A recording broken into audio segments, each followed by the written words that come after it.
turn it over. Does everyone have a handout with his information? You should also have his survey. And we brought extra books, so if there's other things you've come to that you didn't get one of our books, make sure to grab that. And is there anything else over there you? No? Okay, I'm gonna hand it over to Chris. Thank you. Well, Angela and I were on a conference call yesterday with a mutual audit client, and the one thing they told me that they wanted to do this next year was make sure I didn't talk as much at the finance committee meeting presentation. So I'm going to try to make sure I give you enough information, but give everybody else an opportunity to ask questions as well. So I'm taking that comment to heart for sure. So a couple of things that you guys have in the little packet. There should be a short article that's a revenue recognition standards, and I want to touch on that one second. So you should have a big old packet of 26 pages of financial statements. They're a sample construction company financial statements. You know, a lot of you may have financial statements very similar to this. This is kind of a full-fledged audit report that you need for bonding and banking purposes, but you may also not internally need something of this nature. It might be too much, it might not be enough. So I'll kind of go back into those and touch on those a little bit, but the first thing I kind of talk about with these financial statements is when you're preparing financial statements for use outside of your organization, there's kind of 5 basic GAAP financials reports that you're going to be doing. The balance sheet, the income statement, statement of stockholders' equity, the statement of cash flows, and your notes to the financial statement. That's the basic financial statements you're going to see. And that's always the representation of management. So even if you have your accountant help prepare those financial statements or prepare them in their entirety based off of your QuickBooks file or whatever accounting software you have, those are still your financial statements. And if you disagree with the position that he's taken or she has taken, you have ultimate right and responsibility to say, I don't agree with this position, this is how I want to present this. What that tends to do sometimes, and it's probably say it nicer than I just said that to you guys. The one thing that we're responsible for is about 4 pages into the big packet of stuff I have. The independent accountant's review report or compilation report or audit report. In the end, that is truly the responsibility of us as the accountants. This is the one piece of paper that we have control over, and we get to voice our opinion on one way or the other. If there is a situation where you disagree with the accounting for accounts receivable or retainage receivable, but you want to present it that way, there's a place in these reports that we may say everything in the financial statements looks correct except for retainage receivable, which we don't believe is being reported based off of GAAP financial statement methodology. So just I always like to make sure that the owners know that the financial statements are yours. They are absolutely yours, and the notes are yours, the basic setup, everything is yours, and understanding how it's being presented, because this is in a way your way to tell your story of how you're doing financially and how your organization is run. There is a piece in the auditing standards and the accounting standards called a going concern. And if your financial statements don't look great, we have to say that we don't believe you're going to continue to operate as a going concern. I always feel like this is a great place where the owners get to voice their opinion on showing how these are your financial statements. We have an obligation to say in our audit report that we don't believe you're going to be able to continue to operate. But in the footnotes, you get to explain why you are going to continue to operate. Now, there are standard language as to how we propose you say that, but in the end, it's your story. And so one of the audit clients I did this last year, they wrote a page, and we never write a page on the going concern response, but they wrote a page that's saying, this is how we're going to continue to operate. We went ahead and issued a report based off of that. But in the end, again, it's their financial statements, they're telling the story. We just have to make sure that our report represents our opinion on those financial statements. And a lot of people prepare their financial statements for very different purposes. There's a basic level of just having accounting records and financial statements so you can prepare a tax return. We're making sure everything is in QuickBooks or whatever software we have. We're just making sure it's in there. And we manage our business based off of what we've got in the checking account. There's nothing wrong with that. A lot of businesses are run that way. But once you get to a certain level, managing the business based off of cash flow tends to kind of hinder the business a little bit. So finding a way to really present your story to yourself in a meaningful way with your accountants or with your bookkeeper that's in-house is very important. And it may not be, a financial statement like this where we've got tons of supplemental schedules and footnotes and statement of cash flow, because that may not mean anything to you. But something that you need internally is very helpful to find what speaks to you. What's our project on, or profit per project, and how we can make the accounting software present that to ourselves. Finding those key indicators that are important to you. We in the accounting profession tend to have control issues, and most bookkeepers, we have control issues. And so wanting to close the books at a certain time so we make sure everything is in there is important to us. But you as the business owners, it's important that you're getting timely information now, real life data of how can I manage my business, how can I make decisions. And it doesn't have to be one or the other. There's a way to marry both of those. And what I've always found is find those key indicators that we can do real time. What's our AR turnover today? What's our cost per day for these jobs?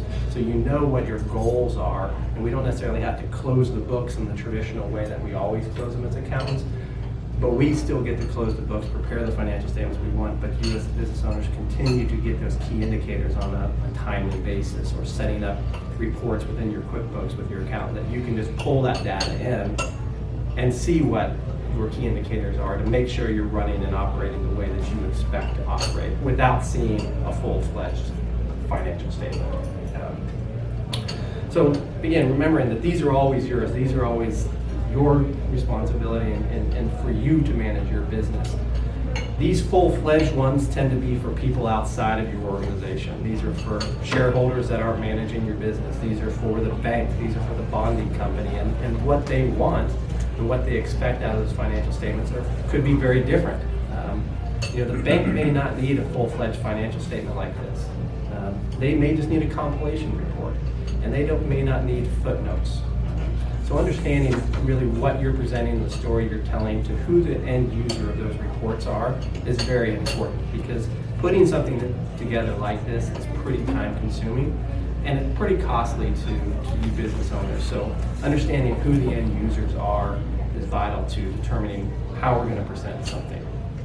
A bank, what they're looking for is kind of where you are from a financial viability perspective. So they're really going to be looking at your balance sheet. They'll definitely be looking at your profit and loss. They're going to want to see how you're going to satisfy the debt obligation that you have. So they want to look at your cash. They want to look at your AR aging. So that balance sheet and understanding your balance sheet is pretty important to seeing where you are with things. A lot of the contractors that may be in the room that do some kind of revenue recognition based off of a percentage of completion or completed contract perspective, that's a huge asset or potential liability that you have on your books, and understanding how that number is being calculated, how your accountant's calculating those things, and making sure those percentages are showing up appropriately is vital. Because I know a lot of bankers are lending based off of that contract, construction in progress, or not lending based off of construction or work in progress. Maybe they're only lending on the contract receivable, which there's a tiny difference between when you can actually invoice those clients, whether it's an actual bill or a manual bill, and what the bank's actually going to lend to you off of. So making sure you're clear with your accountant on how that stuff is transitioning from construction in progress or work in progress to accounts receivable, and how that's being presented on the financial statements. Because there are different ways of presenting. You don't necessarily always have to separate contract receivable and work in progress. If it's a manually billed work in progress, you'll have to disclose that in the footnotes, but maybe not necessarily on the face of the financial statements, which would increase your lending base, which will allow you to continue to have that line of credit and operate the business the way that you need to see it, but maybe they're not going to give you on full whip. And so understanding kind of who the end user and how they're using those things is important on how we're presenting these things sure your communication line with your accountant is very clear on what your expectations are and how we can operate together to tell the story the right way. With the bonding companies, they definitely want to see your balance sheet and how viable you are, but they're going to tend to be more on the profitability standpoint. And the bonding companies really want to see, jump all the way back to after your footnotes, page 17 through 20, 21. And what these are outside the scope of the normal financial statements, but these are incredibly important financial statements to bonding companies. Where we're looking at what our profitability is per project, what we recognize in the prior year. The biggest one that I tend to see them really looking for is the schedule of completed contracts.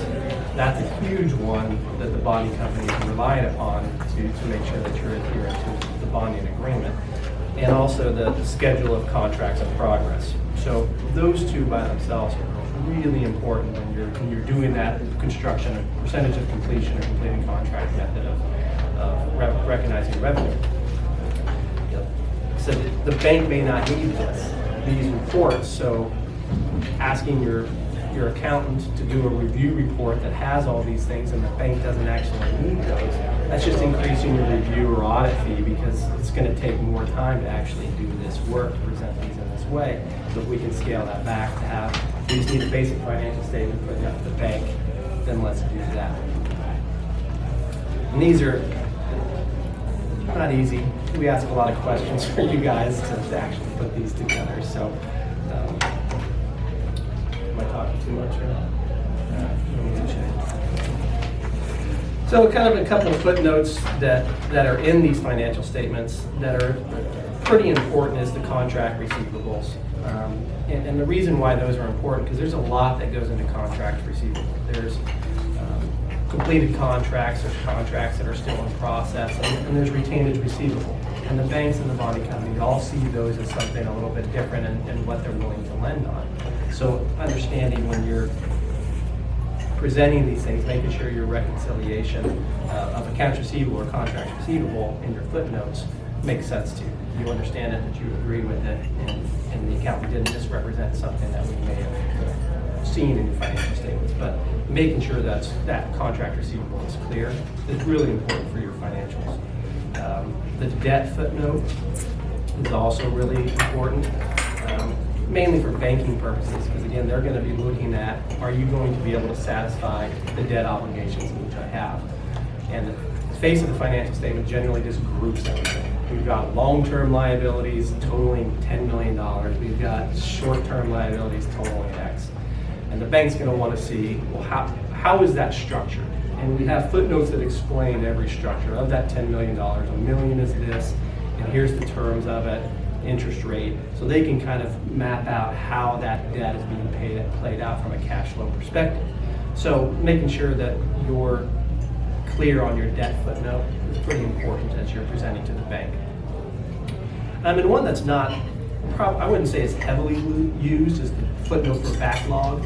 So again, it's a little bit of a story for you to tell. It's not a required footnote, but it is something that helps the users of those financial statements understand your position. So the backlog is really work that's not being represented on your financial statements. We've got all this work signed and sealed, we've started it, but we've got these other jobs that we have signed, but we haven't started anything on it. So yeah, if you look at us in a silo, you look at us in a short window, once we've done these contracts, they can play out what the cash flow looks like and the profitability looks like. But we want them to also understand that this isn't the end of that revenue train. We've got more that's coming in. Here's the backlog schedule that we have, so they can anticipate whether you're a viable lending opportunity for them or not. So making sure that your accountant understands that backlog and presenting that to them well is pretty important too. And like I said, the bonding companies really like the schedule of earnings and schedule of contracts in progress. So that's kind of just a quick snippet of what your basic financial statements look like and how certain organizations that are going to rely on your financial statements, what they're looking for and what's important. have any questions so far? Concerns so far? No? All right, so we'll do a little bit of looking at these financial statements and just kind of tying things together. So on the first, so that would be the 5th page is your balance sheet. 5th and 6th page, which would actually be page 1 and 2, as they're labeled. So again, this is kind of your financial viability for anybody that isn't clear on their balance sheet. So this is really showing how you're going to pay for the debt of your organization and how long-term profitability has come out. So one of the things that I probably get more questions on than anything is, what is retained earnings? That is a question that more often than not people are always asking. What is that? And in reality, kind of a short explanation of it, that's kind of the accumulation of all the profits of the organization since inception. The balance sheet is really accumulation of everything that you've ever had since the organization started. Whereas a profit and loss or an income statement is really a snapshot in time, whether it's 1 month, 2 months, or a year, but the balance sheet is really accumulation of everything. So we didn't necessarily gain $385,000 in this last year from this organization. That could have been part of the $10,000 seed money we had from the very beginning, and profits and reinvestment of income and everything that we've had historically is all part of that thing. So understanding that this is everything. And the retained earnings is really what you've accumulated over all those years. Where do you see retained earnings on page 5? That is at the bottom. Well, that would have been the 5th page of this. It would have actually been labeled page 2. Oh, okay. I thought it was page 5. It's the 5th page in the packet, but it's the 2nd page of the financial statements. Page 2, okay. Where is it on this sheet? So it's the 3rd from the bottom. So you've got total liabilities, total stockholders' equity, and then retained earnings. Retained earnings, that's what you've earned throughout the time your business has been in operation? Yeah, historically, that's kind of the accumulation of everything, less any distributions or dividends that were probably paid out historically. There's a true definition for it, but that's kind of the layman's term. It's accumulation of all your profits and less any distributions or dividends paid out.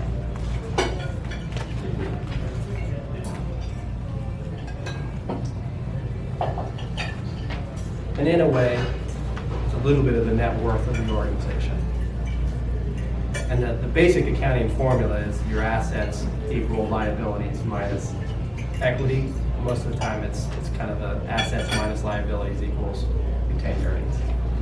Could you say that again? I'm not an accountant, so I need to have you Sure. repeat it, please. Well, the basic Assets accounting plus, what was it? basic accounting formula is assets equal liabilities plus equity. But more often than not, you look at it as slightly different, which is assets minus liabilities equals equity. Still missed that bit. I'll show you after. Okay. I don't even know what